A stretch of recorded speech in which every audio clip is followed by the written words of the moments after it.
Hello दोस्तों, जय हिंद साथियों। आज का हमारा टॉपिक है जैन धर्म और प्राग ऐतिहासिक इतिहास। आज हम एक ही वीडियो में दोनों टॉपिक को कंप्लीट करेंगे। आइए देखते हैं जैन धर्म। तो जैन धर्म के संस्थापक की बात करते हैं अगर हम, तो जैन धर्म के संस्थापक हैं ऋषभदेव। और वास्तविक संस्थापक की अगर बात करें हम, तो इसके वास्तविक संस्थापक महावीर स्वामी को माना जाता है। और जैन धर्म में कुल तीर्थकरों की संख्या की बात करें तो कुल तीर्थकर 24 थे। इन 24 तीर्थकरों की जानकारी हमें कल्पसूत्र नामक पुस्तक से मिलती है, जिसके रचयिता भद्रबाहु हैं। अब बात करते हैं ऋषभदेव। तो इन्हें वृषभ उपनाम से भी जाना जाता है। ये पहले तीर्थकर थे। और अगर बात करें तो ऋषभदेव को आदिनाथ और केसरिया देव की उपाधि भी प्राप्त है। इन दोनों नाम से भी जानते हैं। अगर इनकी बात करें तो ऋषभदेव के पुत्र का नाम भरत था और बाहुबली या महाबली कह सकते हैं हम। इनके 2 पुत्र थे। अब दूसरे नंबर पे आते हैं अजीतनाथ। हालांकि इनके बारे में इतना ज़्यादा पूछता नहीं है, लेकिन शुरू के 3 और लास्ट के 2 ये बहुत इम्पोर्टेंट है। तो दूसरे तीर्थकर थे अजीतनाथ, जिनका प्रतीक चिन्ह था हाथी। और बात करते हैं तीसरे तीर्थकर थे संभवनाथ, जिनका प्रतीक था घोड़ा। 22वें तीर्थकर थे अरिष्टनेमि, जिनका शंख था। भगवान श्री कृष्ण के चचेरे भाई थे। 23वें, ये इम्पोर्टेंट है, पूछता है क्वेश्चन में। 23वें तीर्थकर पार्श्वनाथ थे। इन्होंने 4 शिक्षाएं दी। प्रतीक इनका सर्प था और महावीर स्वामी से 250 साल पहले थे ये तीर्थकर। इन्होंने 4 शिक्षाएं दी: अहिंसा, सत्य, अस्तेय, अपरिग्रह और अगर बात करें ये ब्रह्मचर्य, तो ब्रह्मचर्य महावीर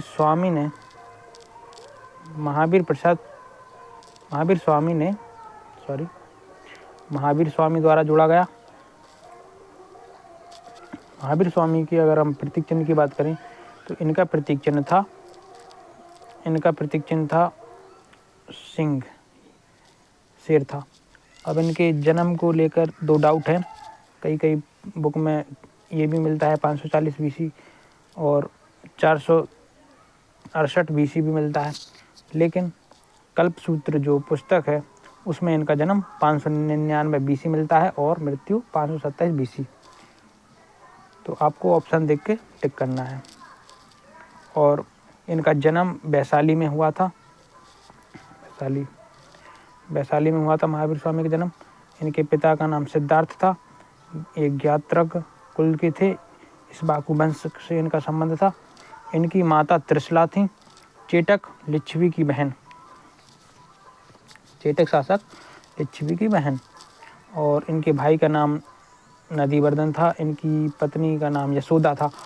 बौद्ध धर्म में यशोधरा है उनकी पत्नी नाम का, कभी कन्फ्यूजन मत होना। और इनकी पत्नी का नाम यशोदा है। और इनका संबंध कुंडीय गोत्र की कन्या थी ये यशोदा। इनके बचपन का नाम वर्धमान है महावीर प्रसाद द्विवेदी जी का। इनकी पुत्री का नाम अनुजा है, दामाद का नाम जमाली है। और इन्होंने 12 वर्ष तक तपस्या की ऋजुपालिका नदी के तट पर। पहले 12 माह, शुरू के जो 12 माह थे वो अशोक वृक्ष के नीचे की और स्वर्ण बालुका नदी के तट पर की।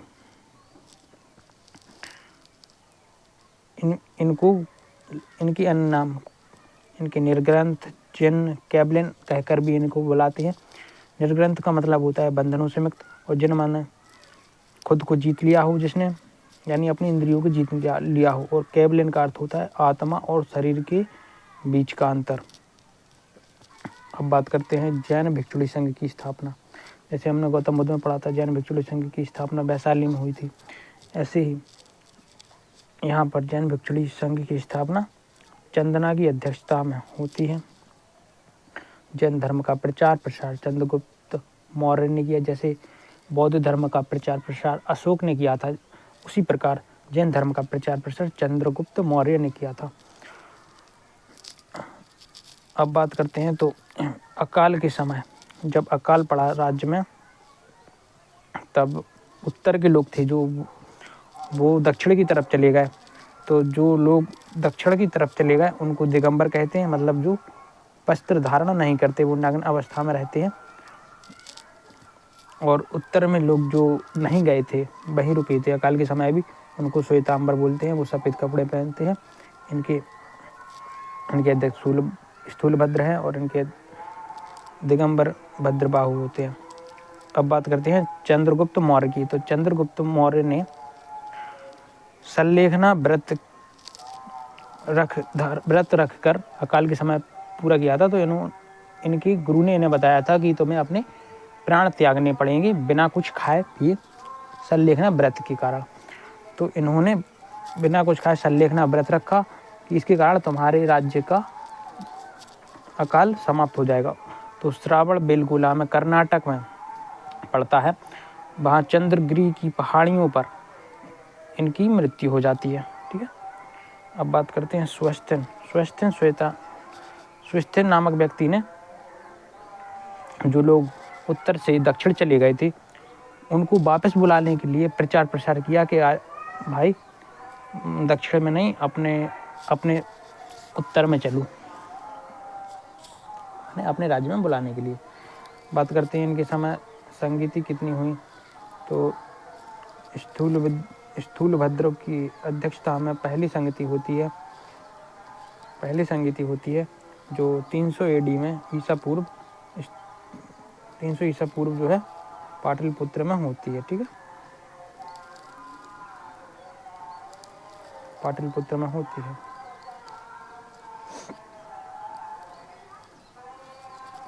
और जैन धर्म की बात करें तो इनके प्रचार प्रसार किसने ज़्यादा किया। तो CM का मतलब चंद्रगुप्त मौर्य ने किया, दूसरे नंबर पर उदयन ने किया, और खारबेल में हाथी गुम्फा अभिलेख इन्हीं ने छोड़ा। चंद्रगुप्त मौर्य ने, जो हाथी गुम्फा अभिलेख है वो प्राकृत भाषा में लिखा गया है, और अधोम वर्ष ने अभिलेख में। अब बात करते हैं गौतम बुद्ध की। कभी ना कभी तो ख्याल आया हुआ कि गौतम बुद्ध एक ही समय की थी, तो ये कभी मिले आपस में कि नहीं। तो बात करें, महावीर स्वामी और गौतम बुद्ध की मुलाकात मगध में हुई थी। मगध में इनकी मुलाकात हुई थी। और जैन धर्म में त्रिरत्न है, जिसमें सम्यक दर्शन, सम्यक ज्ञान और सम्यक चरित्र की बात की गई है। और 5 महाअणु थे, महाव्रत थे, जो इनको पुरुष लोग महाव्रत कहते थे, और महिलाओं द्वारा इसको महाव्रत को अणुव्रत कहा गया। ठीक है, महिलाओं द्वारा अणुव्रत कहा गया। अब आते हैं अपने नेक्स्ट टॉपिक के साथ, प्राग ऐतिहासिक का टॉपिक। छोटा सा टॉपिक है, आज कंप्लीट कर लेंगे। कल से हम सिंधु घाटी सभ्यता पढ़ेंगे। ठीक है, तो प्राग ऐतिहासिक को हम 3 भागों में बांट कर पढ़ते हैं। पहला पुरापाषाण काल, मध्य पाषाण काल और नवपाषाण काल।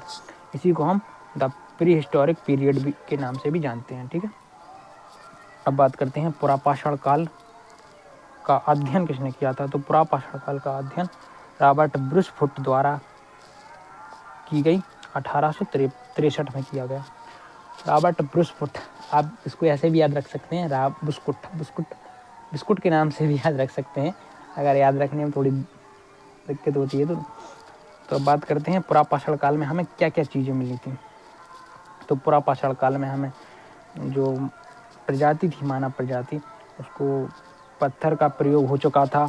आग की खोज कर ली थी, लेकिन उसका प्रयोग नहीं जानते थे। आग का प्रयोग जाकर नवपाषाण काल में करा इन्होंने, पुरापाषाण के लोगों ने। और पुरापाषाण काल में जिस आग की खोज, एक चीन की गुफा पड़ती है, चीन की गुफा, जिसका नाम है झोंगकोउतियन, है ना कि झोंगकोउतियन नाम, या इसको चाओजू गोजियन नाम से भी जाना जाता है। और पुरापाषाण काल के लोग कच्चा मांस खाते थे। शिकार का अल्प ज्ञान था, मतलब पूरी तरह से इनको शिकार का ज्ञान नहीं था। और अब बात करते हैं मध्यपाषाण काल की। तो मध्यपाषाण काल का अध्ययन CL कार्लाइल द्वारा 1867 ईस्वी में किया गया। मध्य पाषाण काल का दूसरा नाम लघु पाषाण काल भी है, इसको लघु पाषाण काल के नाम से भी जानते हैं। यहाँ पर मध्य पाषाण में आने के पश्चात इनको तीर कमान का प्रयोग करना आ गया था, अच्छे से शिकार विकार कर रहे थे और पशुपालन का भी इनको ज्ञान हो गया था। तो बात करते हैं, क्वेश्चन बनता है कि पशुपालन के साक्ष्य कहाँ से मिले, तो आदमगढ़ से मिले। आदमगढ़ से मध्य प्रदेश में पड़ता है, और राजस्थान बाजौर से, बाजौर की राजस्थान के बाजौर से प्राप्त हुए। अब बात करें, अगर पशुपालन की बात करें तो क्वेश्चन में ऑप्शन देखकर आपको टिक करना है, लेकिन अगर भाई पूछे पालतू पशु की बात करें तो पालतू पशु बाजौर से मिले हैं हमको, ठीक है। और नवपाषाण काल की बात करते हैं तो नवपाषाण काल में खोज होने लगी थी, पहिए का आविष्कार हो गया था। सबसे ज़्यादा माइक्रोलिए छोटे छोटे पत्थर मिले थे नवपाषाण काल में, जबकि अगर पत्थर की बात करें तो वो पुरापाषाण काल में मिल गए थे, लेकिन अगर छोटे छोटे माइक्रोलिए पत्थर की बात करें तो वो हमको नवपाषाण काल में मिले। तांबे की खोज हो गई थी नवपाषाण काल में, कृषि की खोज हो गई थी और पूजा पाठ वगैरह होने लगा था नवपाषाण काल में, ठीक है। अब बात करते हैं पाषाण काल के प्रमुख स्थल, हमें कौन सी जगह से क्या क्या चीज़ें मिल रही हैं। तो बात करते हैं कोलडीबा प्रयागराज में पड़ता है। यहाँ से हमको धान के साक्ष्य मिले या धान की भूसी के साक्ष्य मिले, कुछ भी कह लो, और कृषि के साक्ष्य भी यहाँ से मिले हैं। अब बात करते हैं मेहरगढ़ से। मेहरगढ़ जो पाकिस्तान में पड़ता है, हमें पाकिस्तान से कृषि के साक्ष्य मिले हैं। और भारत की बात करें तो हमें कोलडीबा से मिले हैं, प्रयागराज में पड़ता है। अब करें बात हथनौरा से हमको क्या मिला है, तो हथनौरा मध्य प्रदेश में पड़ता है। हथनौरा से हमको मानव की खोपड़ी के साक्ष्य मिले हैं। अब बात करें भीमबेटका से, जो मध्य प्रदेश में पड़ता है, यहाँ से हमें चित्रकला के साक्ष्य मिले हैं, मतलब पत्थर से डिजाइन करते थे लोग, कुछ पत्थर रगड़ कर कुछ चित्र बना दिया करते थे। अब बात करते हैं मिर्ज़ापुर से हमको क्या मिला है, तो मिर्ज़ापुर से हमको औजार मिले हैं, टूल्स मिले हैं, यानी हथियार मिला है, कुल्हाड़ी मिली है, ये सब टूल्स मिले हैं। तो आज की वीडियो यहीं पर समाप्त होती है। आई होप आपको वीडियो अच्छी लगी हो और आप नोट्स बना रहे हों। छोटी सी वीडियो में आप ये सब सीख सकते हैं। थैंक यू, जय हिंद साथियों। मिलते हैं नेक्स्ट वीडियो के साथ।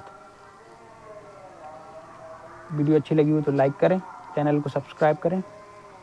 Thank you.